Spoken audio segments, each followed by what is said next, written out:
오늘 저는 이 본문 말씀 중에서 15절에 있는 말씀, 특히 15절의 후반절에 보시게 되면 예수님은 모든 일에 우리와 똑같이 시험을 받으셨다 이렇게 되어 있는데, 이 부분에 대해서 우리 성도님들과 함께 좀 생각을 해보고자 합니다.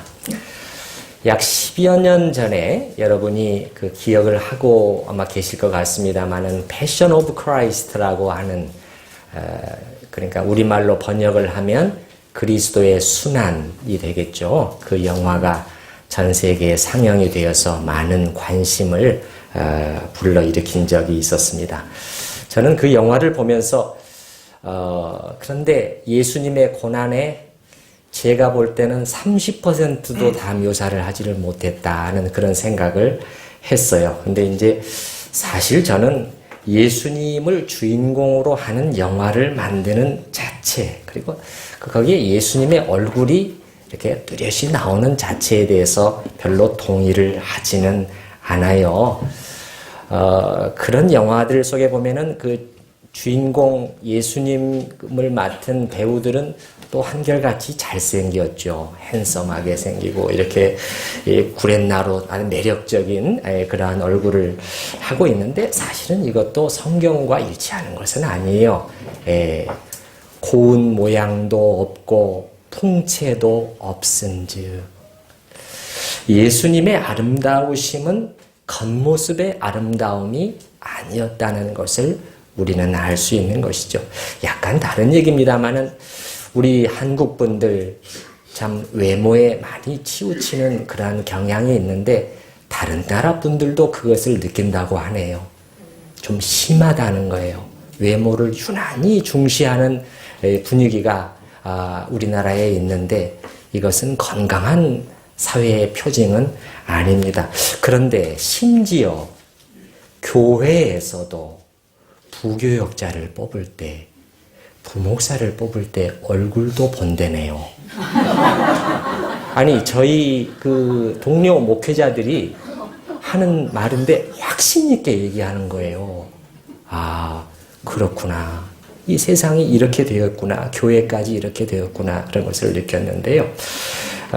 이제 이 점은 그렇지만, 저는 예수님의 그 얼굴이 분명하게 나오는 영화를 만드는 것에 대해서 찬성하지 않는 여러 가지 이유를 가지고 있는데, 그 중에서 한 가지만 생각을 해도 여러분 생각해 보세요. 예수님은 참 태초부터 계셨던 하나님의 아들이 사람으로 오신 것을 우리가 알고 있는데, 사람이 하나님을 연기할 수 있을까요?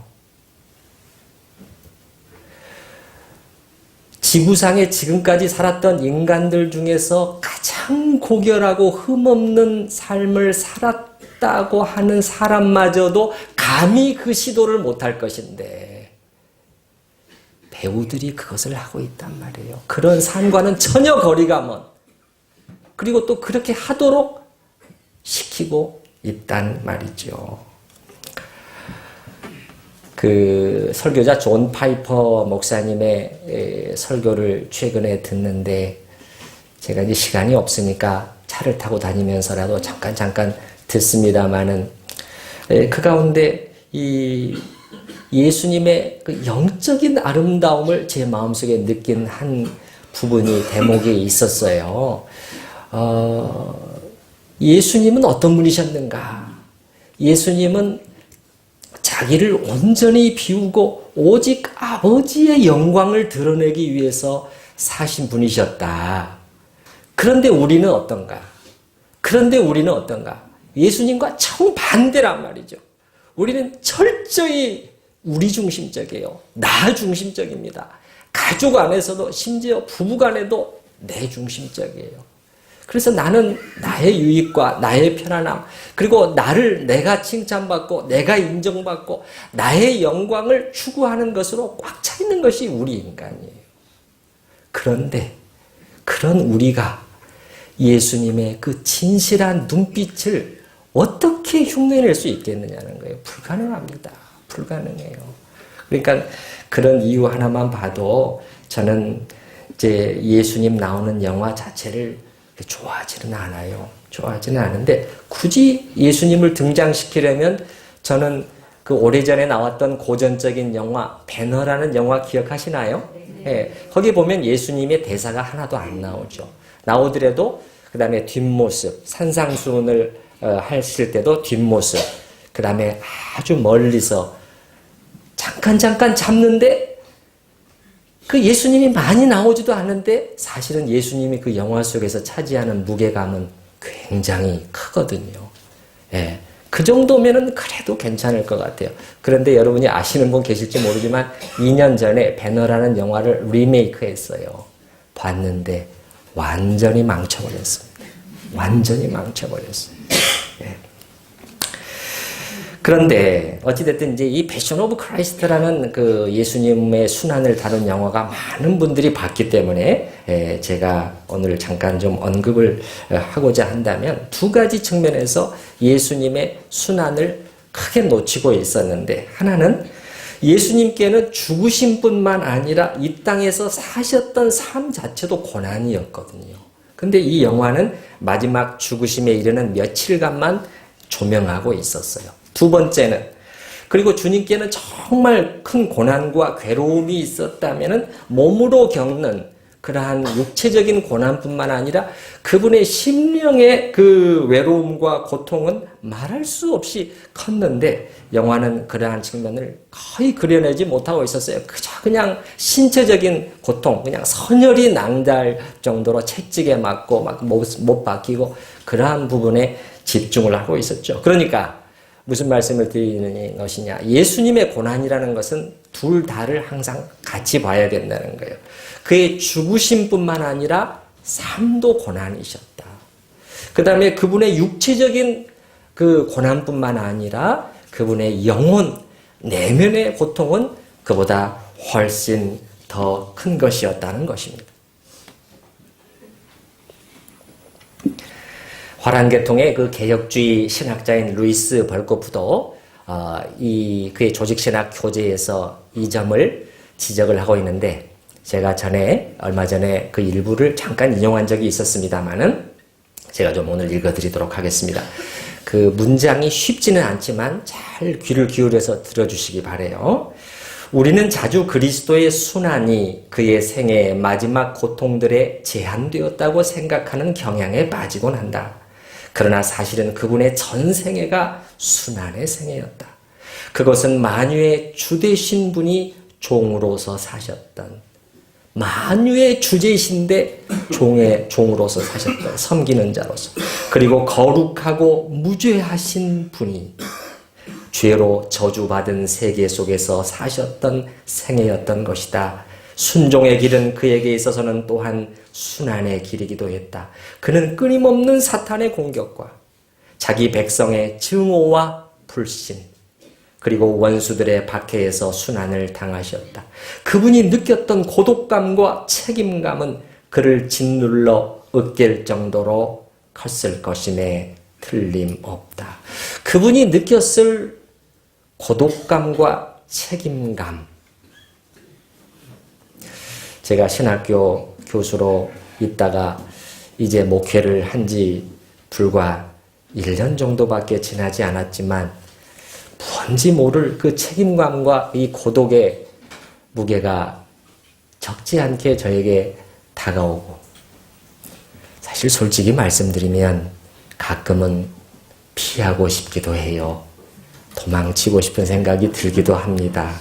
그런데 예수님의 경우를 보면, 보라, 세상 죄를 지고 가는 하나님의 어린 양이로다.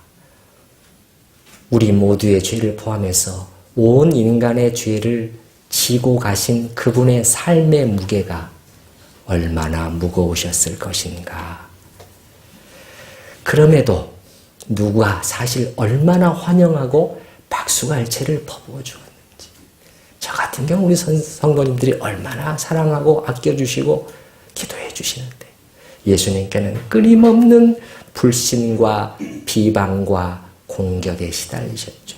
그분의 공생의 기간 중에 단 하루도 이러한 비난에 직면하지 않는 날이 사실은 없었을 것이에요. 그렇기 때문에 이 벌코프 교수의 한 말이 틀린 말이 아닌 것 같아요.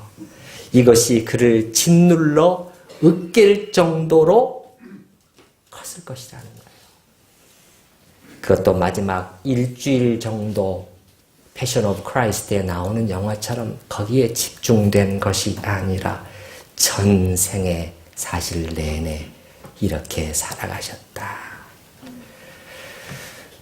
바로 그러기 위해서 태어나신 거죠. 성탄. 고요한 밤, 거룩한 밤, 주 예수 나신 밤, 그의 얼굴 광채가 세상 빛이 되셨네. 왕이 나셨도다. 왕이 나셨도다. 벌코프 교수는 계속 말합니다. 또한 그분의 신체적인 고난만 볼 것이 아니라 영혼의 고뇌를 우리가 보지 못하면 그분의 순환의 일부만 보는 것이라는 거예요. 그 부분도 제가 마저 읽어드릴게요. 그리고 그리스도의 순환의 본질은 육체적 고통에서만 찾을 것이 아니라 그분의 영혼의 고뇌와 중보적 죄의식이 수반하는 그 고초 속에서도 찾아야 한다. 그의 윤리적인 완전성과 의로움, 거룩함, 그리고 그의 진리에 대한 열정으로 인하여 우리보다 훨씬 더 많은 괴로움을 맛보실 수밖에 없었다.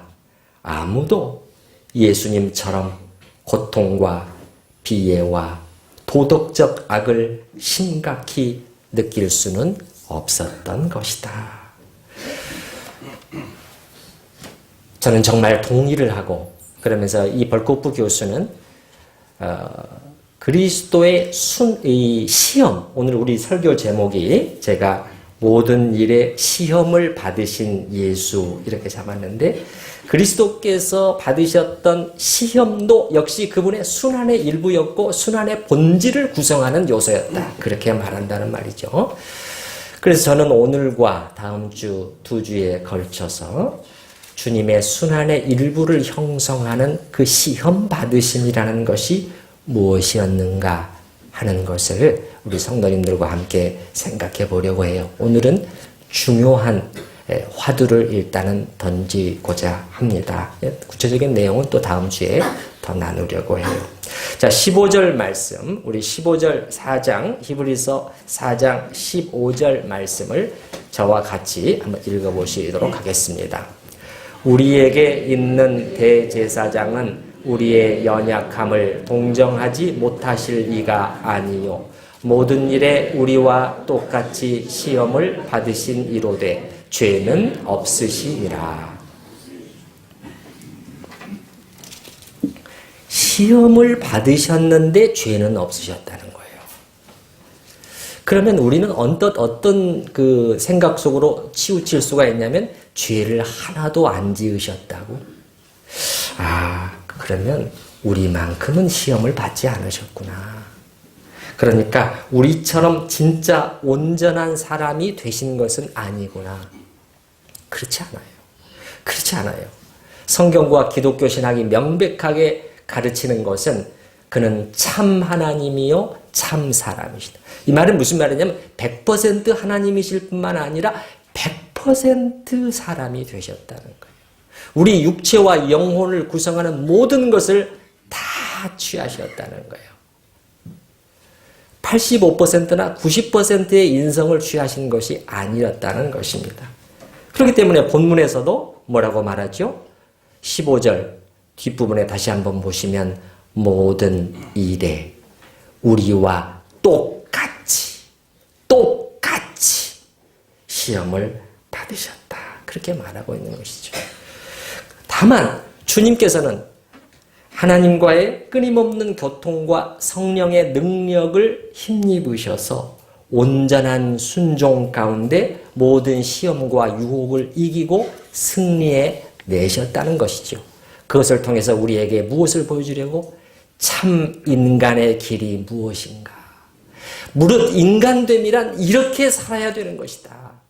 하나님께서 너희를 창조해 내신 것은 이 길을 걸으라 합니다. 그걸 보여주시기 위함이죠. 예수님은 두 두 가지를 보여주러 오셨잖아요.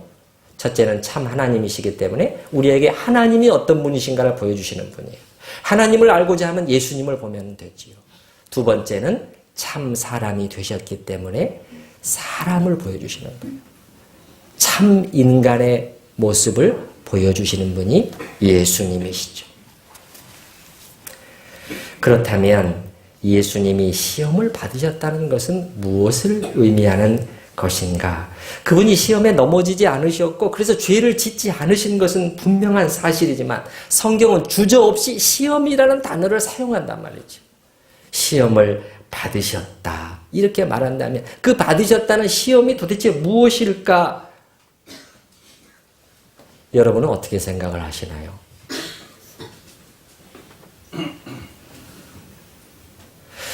사실 저는 이 질문에 대해서 오늘 신학적이고 교의적인 답을 찾아보고자 하는 것은 아니에요. 약간 다른 접근을 하려고 합니다. 그리고 이 벌코프도 말하는 인정하는 바와 같이 이 질문에 대해서 우리가 완전히 이해할 수 있는 명쾌한 신학적인 답을 갖고 있지 않습니다. 그 속에는 예수님의 신성과 인성이라는 아주 깊은 신비가 그 속에 같이 담겨져 있기 때문에 사실은 안으로 들어갈수록 수수께끼예요. 그런 점도 생각을 하기 때문에 저는 오늘 어떤 교리적인 답보다는 보다 현실적이고 구체적이고 피부에 와 닿는 답을 생각해 보고자 해요. 시험을 받으셨다 하면 그렇다면 무엇인가? 그것도 모든 일에서 우리와 똑같이 받으셨다고 되어 있는데 제가 찾아낸 답 중에 하나는 이것은 전부는 아닙니다. 그 이후에 전부는 아니지만 그것을 설명하는 전부는 아니지만 분명히 저는 틀리지 않았다고 생각해요. 뭐냐? 한마디로 말해서 우리의 인생이라는 것을 낱낱이 느끼셨다는 거예요. 낱낱이 느끼셨다는 거예요. 다른 말로 하면 우리의 실존적인 삶의 자리자리마다에 예수님이 서보셨다는 거예요. 그리고 거기에 서셔서 다 보시고 낱낱이 느끼고 맛보셨다는 거죠. 그분은 그렇기 때문에 정말 육체 속에 산다는 것이 무엇인가? 이 땅 위에 죄로 망가진 이 세상 속에서 시험과 유혹 가운데 산다는 것이 무엇인가를 몸으로 맛보셨어요. 몸으로 맛보셔서 그래서 체험적으로 알고 계신 것이죠. 그렇게 하지 않으셔도 아실 수 있었고 또 그렇게 하지 않으셔도 되었지만 자원하여 그렇게 하셨다는 거예요. 자원하여 육신을 취하심으로 다시 말해서 사람이 되셔서 이 땅에 사심으로 그것을 몸으로 맛보아 아신 것이라는 것입니다. 마지막에는 무엇까지 맛보셨죠? 맨 마지막에는 죽음까지 맛보셨죠. 우리 모두가 통과해야 되는 마지막 단계가 죽음의 외로움과 두려움과 고통인데 그것까지 고스란히 다 맛보셨다는 거예요. 고스란히. 히브리서 2장 9절에 보게 되면 이를 행하심은 하나님의 은혜로 말미암아 모든 사람을 위하여 죽음을 맛보려 하심이라. 이게 신학적인 신비 속에 있는데 이것을 머리로 풀어내려고 하는 것보다 더 현명한 것은 뭐냐면 우리의 성자 하나님께서 우리를 위하여 이렇게까지 하셨다는 것을 감사와 사랑과 믿음과 경외심으로 받는 것이 훨씬 더 저는 좋다고 생각을 해요. 이러한 주님의 체험적인 맛봄, 직접 다 겪어보심으로 인간살이를 경험하셨는데 저는 그것을 무엇에 비교할 수 있을까? 쉽게 이런 생각을 해봤습니다. 우리가 군인들의 삶, 군대 생활에 대해서 생각해 볼 때 사실 우리가 다른 사람들로부터 단지 이야기만 듣거나 영화에서 보는 것과는 많이 다르죠. 물론 이제 요즘에는 뭐 군대 생활 체험 프로그램 그런 것도 TV에 나오고 그렇죠. 뭐 군대 갔다 온 분들은 그런 프로그램을 보면서 옛날의 추억을 되살리면서 재미있게 보죠. 재미있게 보지만 그러나 속으로 늘 어떤 생각이 들죠.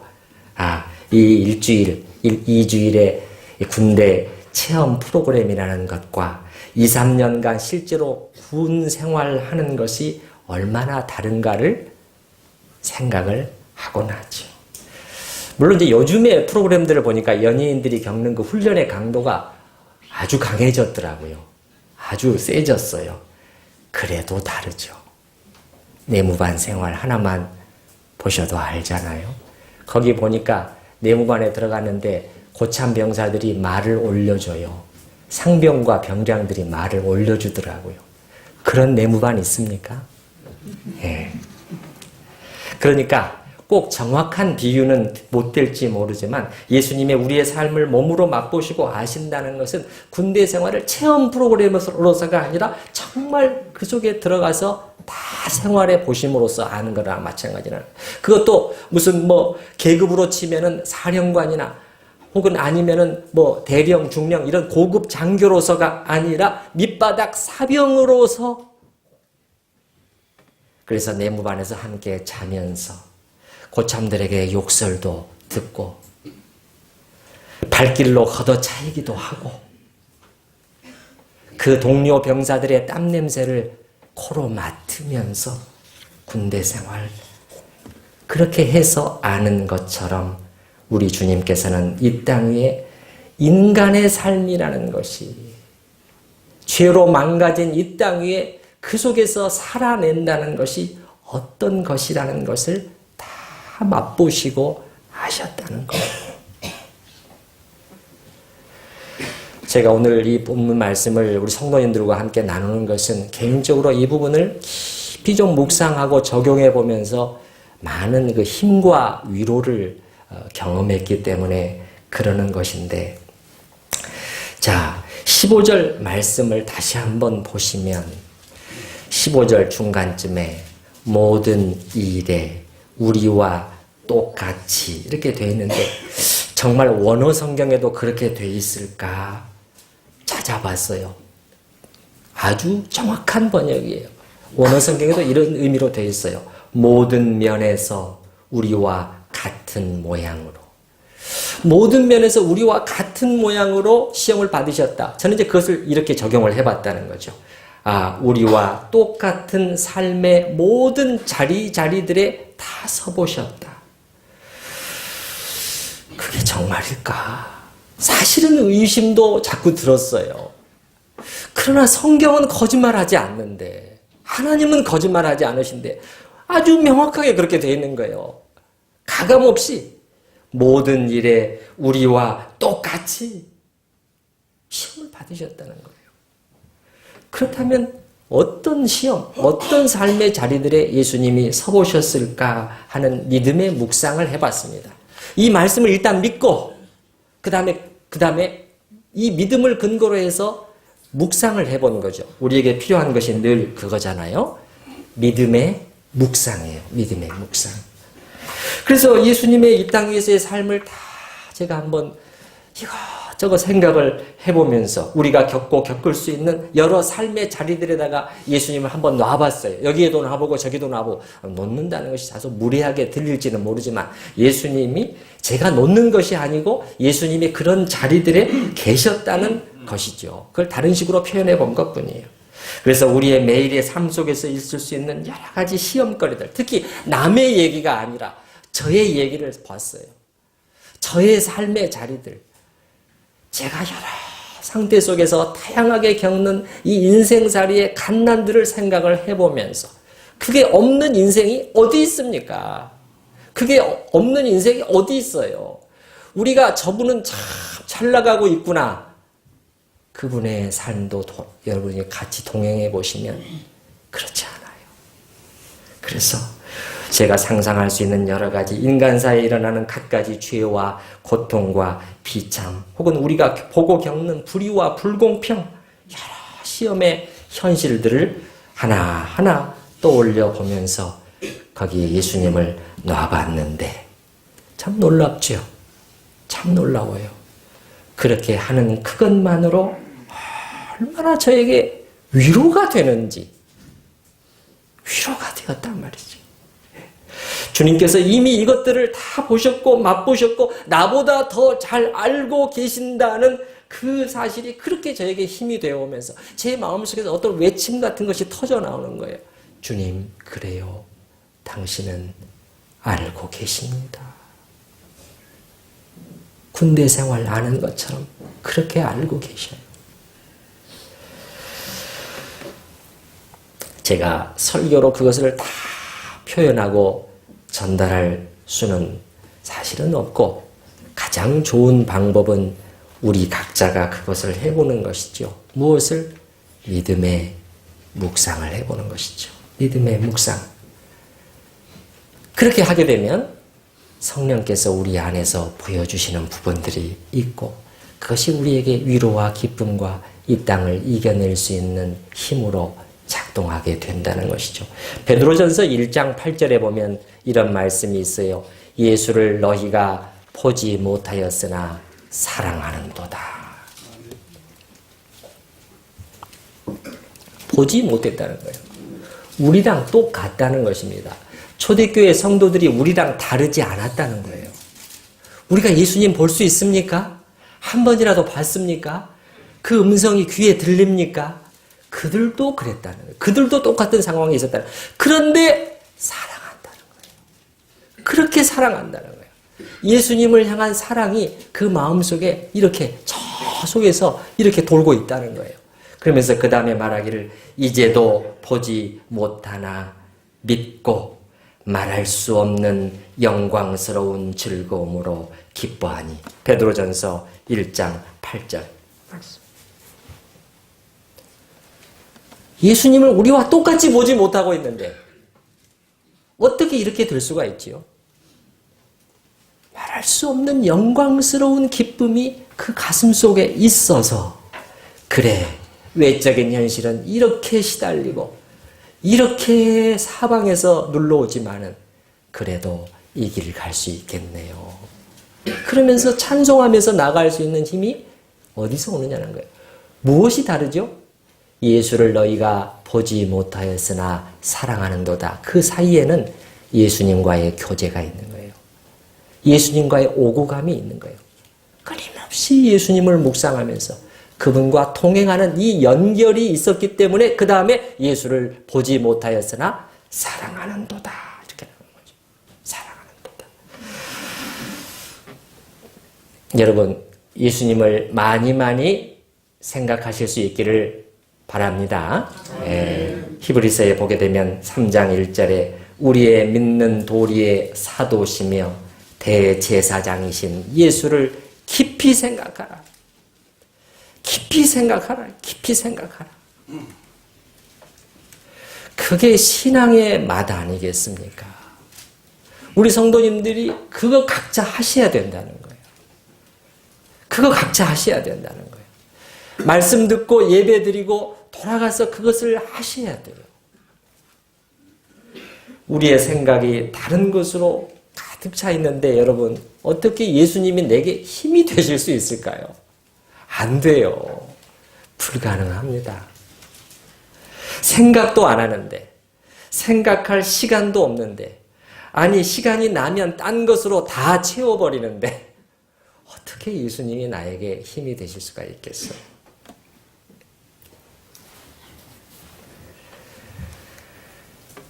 말씀을 마무리하고자 합니다. 구체적으로 어떤 삶의 자리들에서 예수님께서 이 시험을 받으셨을까? 인간 예수로서. 제가 묵상해 본 부분들은 이제 다음 주일에 더 구체적으로 나누고자 하는데, 그러나 저의 나눔만이 아니라 우리 성도님들이 같이 했으면 좋겠다는 거죠. 그것은 무엇이냐? 남은 한 주간이 다행히 있으니까 여러분도 한번 생각을 해보시라는 거예요.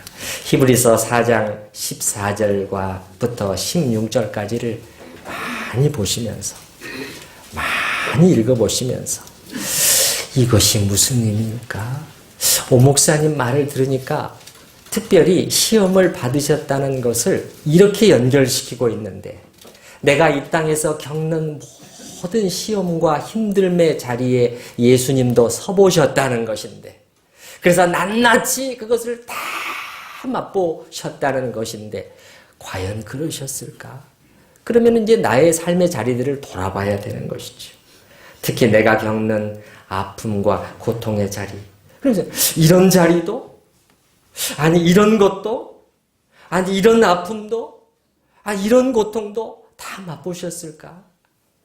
그렇게 물어보시고 그 다음에 나아가서 그렇게 하신 것이 오늘을 지금 살아가는 나와는 무슨 관계가 있는 것이지? 이거 한번 돌아보시기 바래요. 근데 성경은 말하기를 한 가지 힌트를 드리면 이 시험 받으심이 바로 우리를 위함이셨다는 거예요. 15절 다시 한번 여러분 15절 말씀하고 나서 그 다음에 16절을 보세요. 16절에 뭐라고 말하고 있죠? 그러므로예요. 이렇게 하심으로 우리를 아시고 알고 계시니 그런 주님이시니 우리는 긍휼하심을 받고 때를 따라 돕는 은혜를 얻기 위하여 은혜의 보좌 앞에 담대히 나아갈 것이니라. 그런 분이시기 때문에 우리는 은혜의 보좌 앞에 언제든 나아가 때를 따라 돕는 은혜를 힘입을 수가 있다는 것입니다. 언제? 지금 이 순간이에요. 지금 이 순간이에요. 내가 힘들어하고 있는 이 순간 그 문제에 대한 답을 주실 수 있는 분이 예수님이시라는 거예요. 왜 그러냐? 특히 히브리서 기자는 그분이 우리를 위한 대제사장이시기에 4장 여러분 14절 말씀을 보셔요. 4장 14절 그러므로 우리에게 큰 대제사장이 계시니 우리의 제사장이시다. 승천하신 이 곧 하나님의 아들 예수시라. 이렇게 높고 크신 분이 나를 살리기 위한 대제사장으로 오신 것이라는 거예요. 그것이 나와 멀리 있는 관계가 아니라는 거예요. 이 모든 것이 나의 제사장으로서 나를 살리시기 위한 것이었다는 거예요. 그러므로 그 14절의 맨 마지막 문장을 보시면 어떻게 나와 있나요? 우리가 믿는 도리를 굳게 잡을지어다. 이거 놓치면 안 된다는 거예요. 이거 놓치면 안 된다. 다른 소리들에 현혹되지 말고 다른 길을 찾지 말고 결코 채워주지 못할 것에 목말라 하면서 갈증을 해소해 주지 못할 것에 그렇게 찾고 또 찾고 헤매고 그렇게 하지 말고 이 믿는 도리 우리의 구원자가 되시는 우리의 대사장에게로 나아가야 된다는 거예요. 나아가야 된다는 거예요. 바로 이것을 위해서 하나님의 아들이 이 땅에 찾아오신 것이고 그것이 바로 성탄인 거예요. 성탄. 크리스마스라는 거예요. 그냥 아기 예수가 탄생하셨네. 기뻐하세. 나가서 놀며 즐기세. 그게 아니고.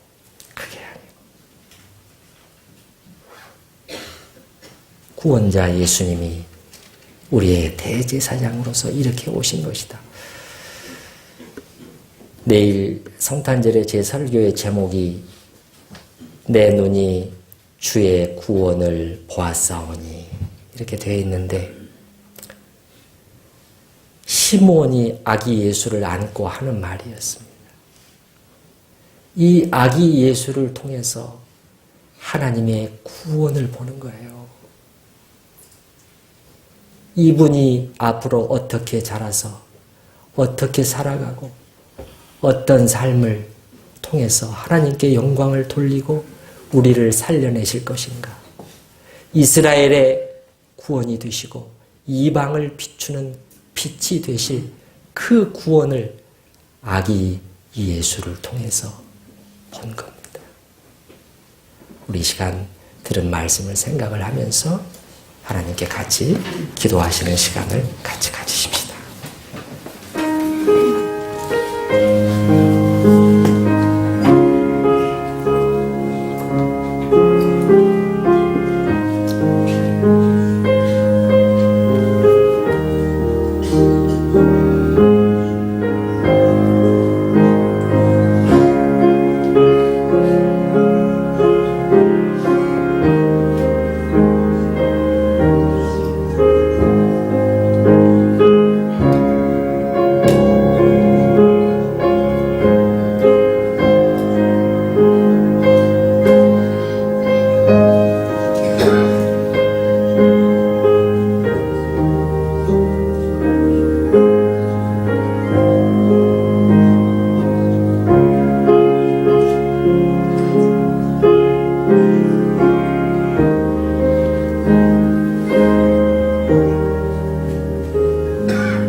우리의 대제사장, 나를 위한 대제사장으로서 오신 예수님,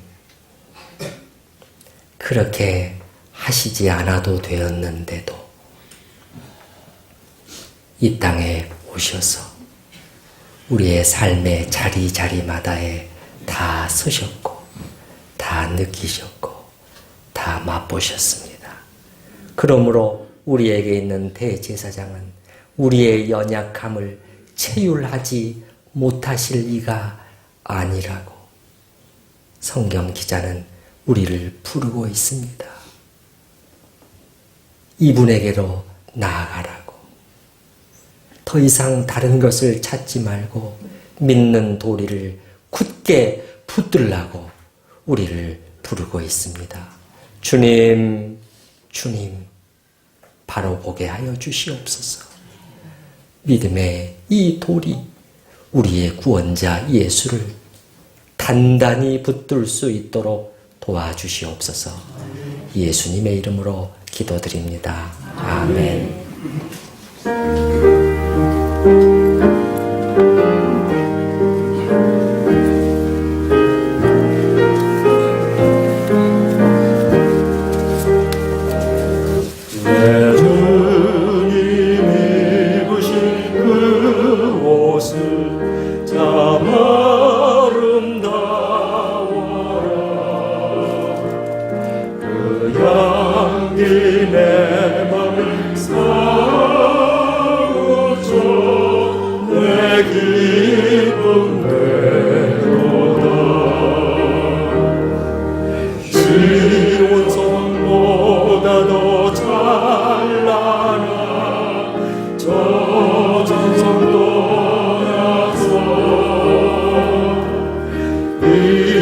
세상 오신 예수님 내 곳을 내 주는 쓰라린 고통을 다 견디셨도다. 주 지신 십자가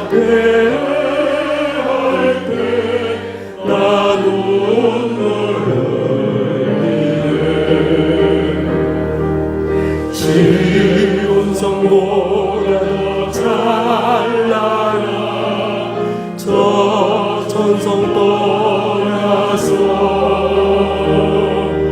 이 세상 오신 예수님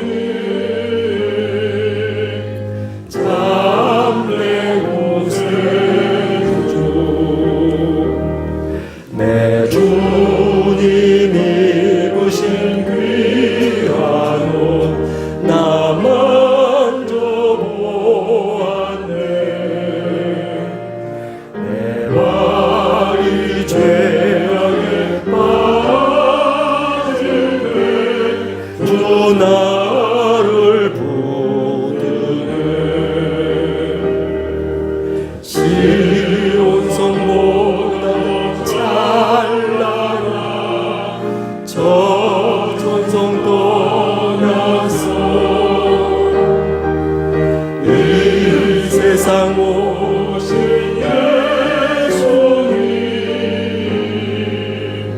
장래 구세주 내 주님 영광의 옷 입고 문 열어주실 때 나 주님 나